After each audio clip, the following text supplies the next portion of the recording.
So as I think most of you will know by now, Vic is sick this morning and he's asked me to read the sermon that he's carefully prepared earlier this week. So this is one of Vic's. He's put heaps of effort into it. It's really fun. I'm looking forward to bringing it to you two this morning. This is the sixth sermon in our series on being human. We're asking the question, who are we? So that we can also answer the question, well, how should we live? So far, we've looked at things which are the same for all of us. We're made in the image of God, loved by him. We're also fallen. Jesus shows us how to be truly human. He dies for each of us to rescue us and to restore us so as to be truly human. In the church, the body of Christ, we find a name and a family. We're a mysterious unity of body and soul. Christ calls us to freedom, which we're to use in loving our neighbour. Today, we're considering the fundamental difference in humanity, namely that we're either male or female. We're looking at the topic of sex and gender. And issues around sex and gender are constantly being debated on social media, on traditional media, and in politics. So today we're going to be wrestling with all sorts of questions about this. What is it to be a man or a woman? How should men and women relate to each other? There are issues of sexual ethics. Then there's also the question of what is that relationship of sex to gender? And what happens if your sense of your own gender conflicts with your bodily sex? All these questions are deeply personal and they affect each of us and the people we love in different ways. So my aim this morning is to sketch a biblical picture of sexual ethics and then to look at the relationship of sex and gender, along the way seeing how the Bible offers something of a different story for our culture on these matters.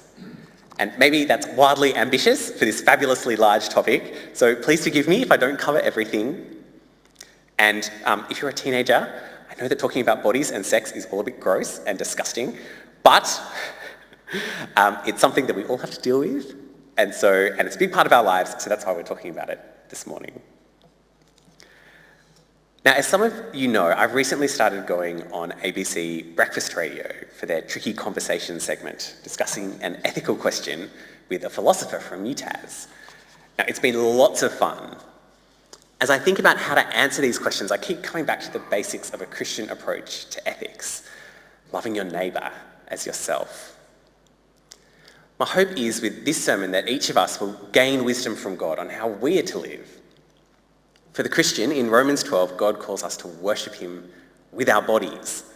And that's really the main focus for this sermon. And if you're not a Christian, I'm hoping that this sermon will help you understand kind of where Christians are coming from on these matters. But I also don't want to neglect loving our neighbours. Just because some people might disagree with biblical ethics, that does not give Christians a license to treat them badly. Jesus calls Christians to love even their enemies. So Christians are to show all those fruits of the Spirit towards those with whom we disagree. Love, joy, peace, patience, kindness, goodness, gentleness, self-control. And secondly, our job as Christians isn't really to tell other people how to live. It's to love them and to invite them to meet Jesus, because it's only in Jesus that we find life and forgiveness and healing and holiness. Okay, so hopefully having cleared my way through sufficiently, let's get underway and look at sex. Point 1, male and female, he created them, sex and ethics. Sex is on page 1 of the Bible. Have a read with me. So God created mankind in his own image. In the image of God, he created them. Male and female, he created them. God blessed them and said to them, "Be fruitful and increase in number. Fill the earth and subdue it. Rule over the fish in the sea and the birds in the sky and over every living creature that moves on the ground." In this series, we've already looked at the fact that we're made by God in his image and therefore crowned with glory and honour, to use the language of Psalm 8. But here we're going to focus on that final line in verse 27. Male and female, he created them. Being made male and female is intrinsic to our humanity. It's something that God declares is good. And notice that there's no competition or hierarchy here. Both sexes fully bear the image of God. And we see that as humanity, we're given a task to rule over creation after the pattern of God's own governance, namely in love and with care. Intrinsic to this task is to be fruitful. And just in case you didn't get it, that means having sex, because that's where children come from. This is how the human family grows and how we're able to carry out such an enormous task of taking care of God's world. Genesis 1 and 2 offer two complementary accounts of creation. Chapter 1, if you like, is the macro 30,000-foot view. But in chapter 2, the camera zooms into the intimate and personal. Where in chapter 1, God speaks creation into existence, in chapter 2, he stoops down and gets his hands dirty. He forms the man, Adam, from the dust of the earth, Adamah, and breathes life into him. So you'll notice that the word Adam is the Hebrew for for man, and Adamah, ground. So they're very closely related words. And it's the same with our English word human, actually. It comes from the word humus, soil. The picture here is that humanity is a blend of both earth and breath, matter and spirit, body and soul. Our bodies are integral to who we are, but we're not just bodies. We have a spiritual Godward dimension, or a unity of body and soul. Now, as the story progresses, we find the first thing that's not good in creation. It is not good, writes the writer of this passage, for the man to be alone.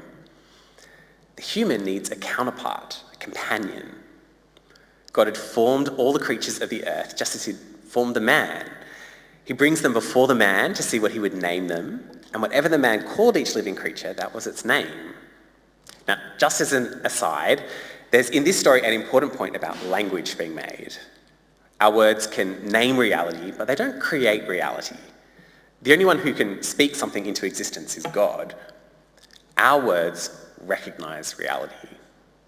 The man's act of naming doesn't impose meaning, but it recognises meaning that exists objectively outside of us.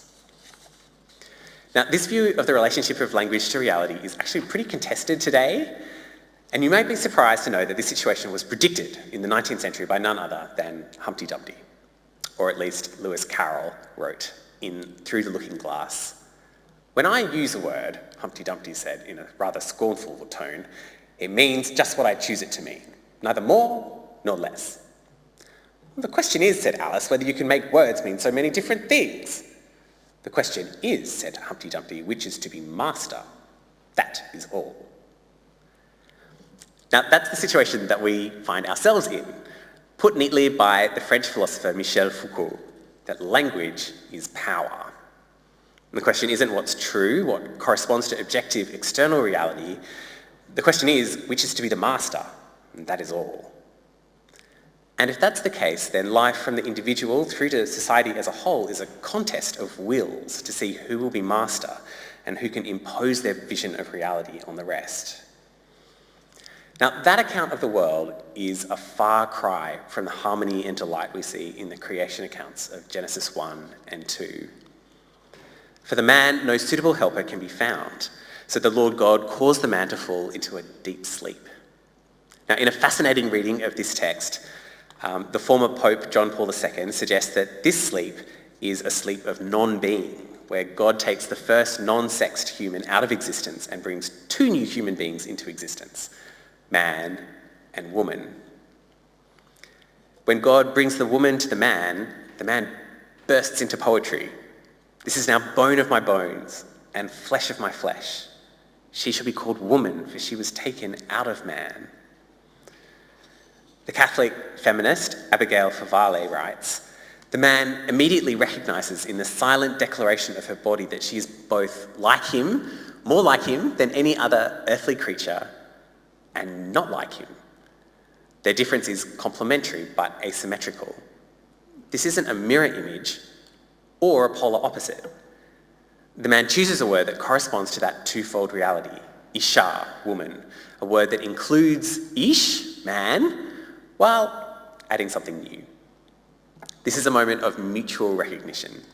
The man is both naming woman and renaming himself, it's through encountering her nature that he's able truly to understand his own. End of quote. In this moment, we also see a vital principle that the body reveals the person.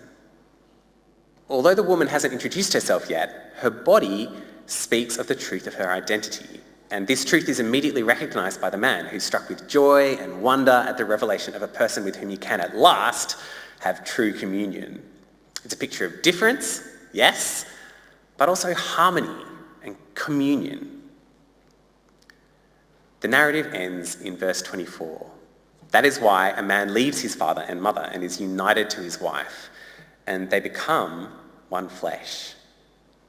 And so we see that Genesis 1 and 2 outline not only the basics of the Bible's picture of what it is to be human, but also the Bible's picture of sexuality and marriage.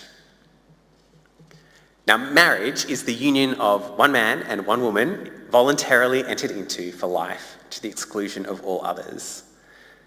The marriage service in the Anglican prayer book neatly summarises the purpose of marriage outlined in Genesis.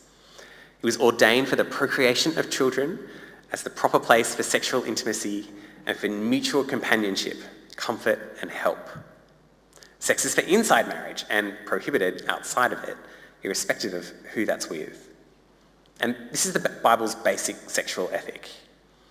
All the other laws and instructions around marriage and sex in both the Old and New Testaments flesh that out, but they're summed up in the seventh commandment: don't commit adultery. And this is why when Jesus quotes Genesis 2 in Matthew 19, he's really alluding to the entire sexual ethic of the Old Testament. Now that harmonious picture is not, of course, how we see many relationships. Genesis 3 is not only the story of the fall of humanity, but also of the fracturing of the relationship between the sexes, seen most acutely in our intimate relationships. There's doubt, lying, manipulation, mistrust, shame, hiding, blaming. And it's all summed up in the curse of Genesis 3:16. Your desire will be for your husband, and he will rule over you. Favale writes, the man's response to the woman's desire is to dominate her, which makes an object out of a human being. The dynamic of communion is displaced by a dynamic of possession. Mutual love between persons becomes a utilitarian exchange between person and object. In 1 Thessalonians 4, however, we read, it's God's will that you should be sanctified, that you should avoid sexual immorality, that each of you should learn to control your own body in a way that's holy and honourable, not in passionate lust like the pagans who don't know God, and that in this matter no one should wrong or take advantage of a brother or sister. Here, the prohibition of sex outside of marriage and the command to control one's own body sexually is put forward on the grounds of justice, because this is an area in which people can wrong and take advantage of others. And it's interesting for me that the effect of the various prohibitions around sex in Leviticus 18 is to make marriage a safe place for women and especially for children.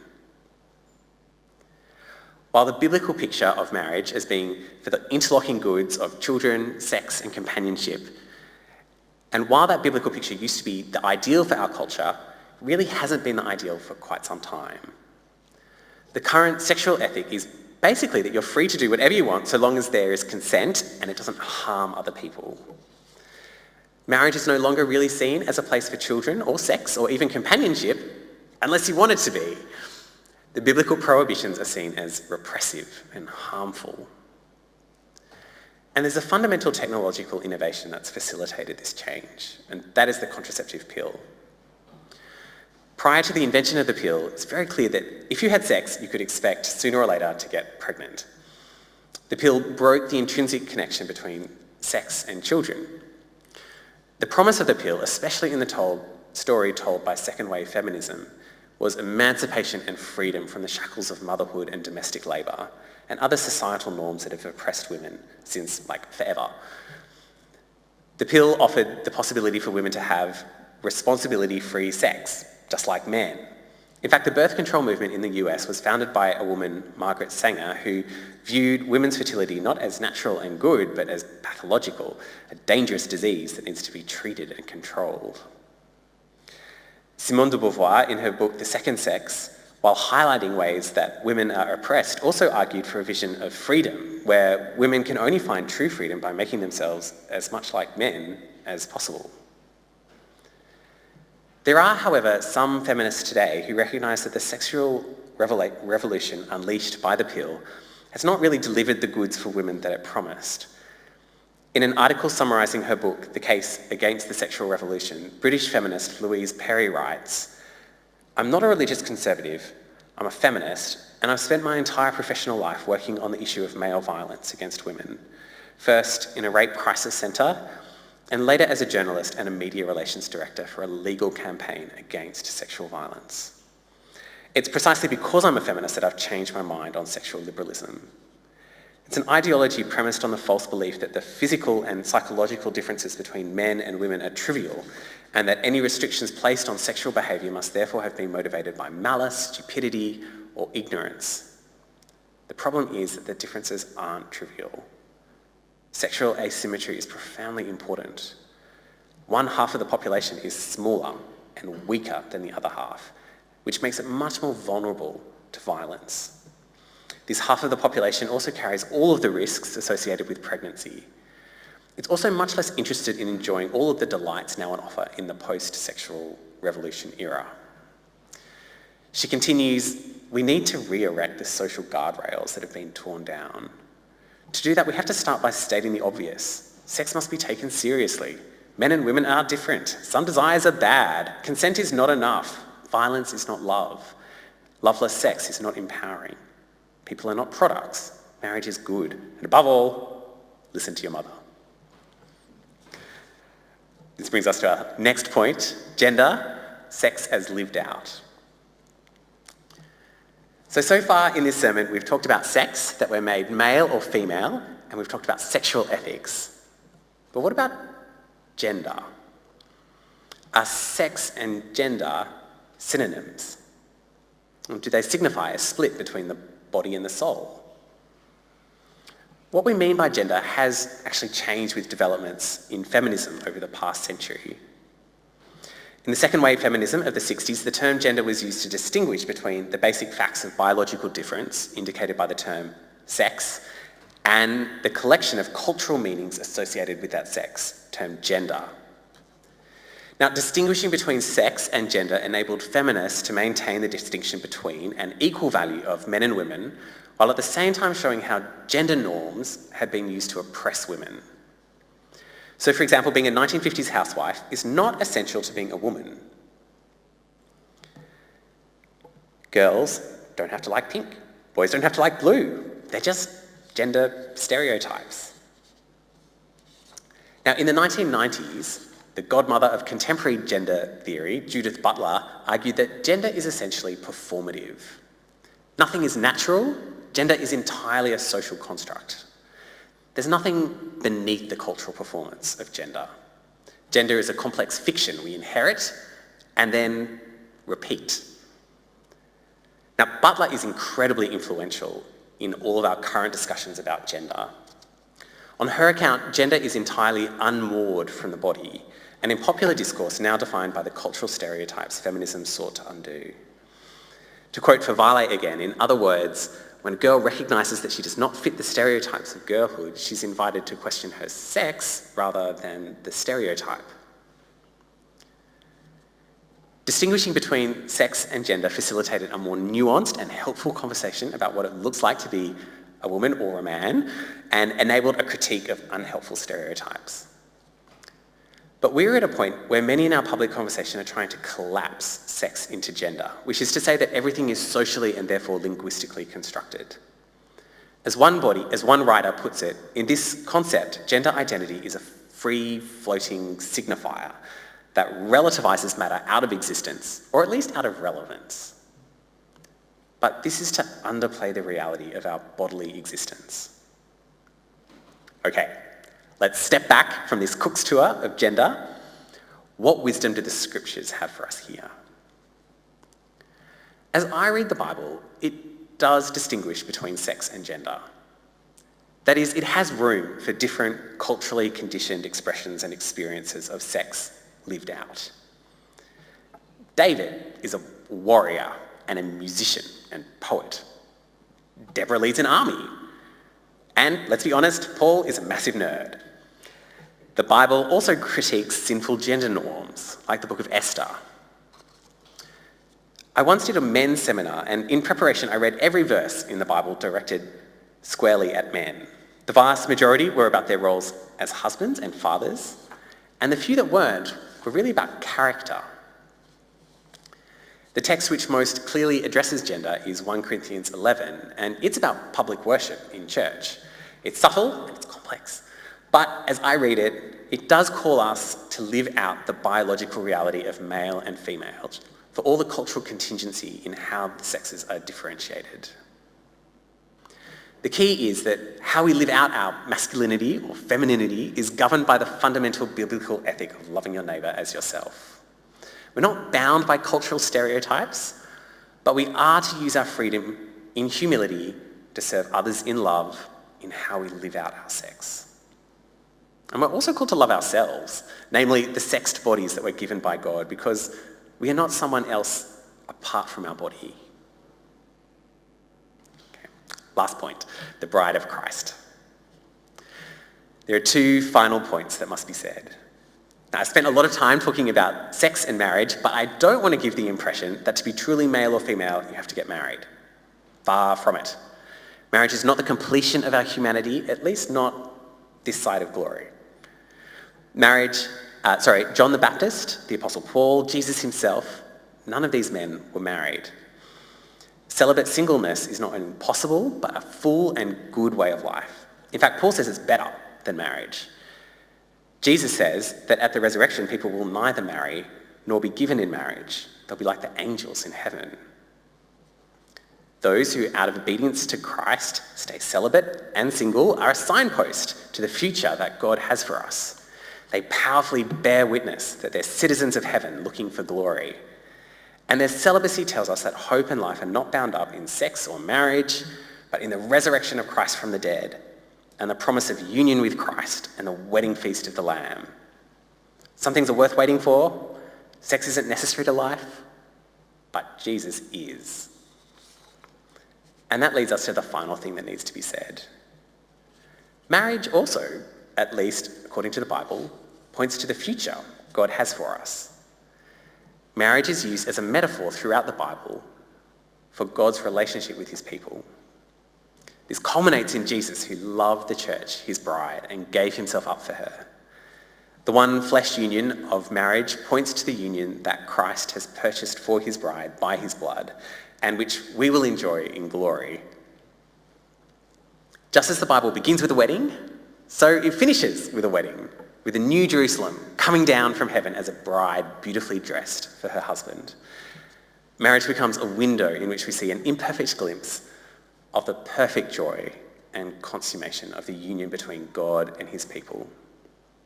But, married or single, Christ invites us now to become part of his bride, the church. It's here in his body that we can learn how to live out our embodied lives in worship of him, even as we look forward to enjoying him forever.